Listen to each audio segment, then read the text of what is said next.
Hey guys, welcome back to another tutorial video. So in today's video I'll show you how to install ExpressVPN on your Firestick.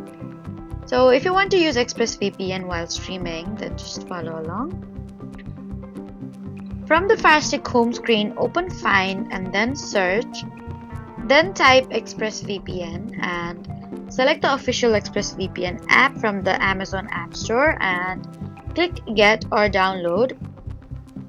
After the installation finishes, open the app and sign in using your ExpressVPN account credentials. And once you're logged in, press the large connect button or choose a server location manually. For the best streaming performance, select a nearby server unless you specifically need a different location.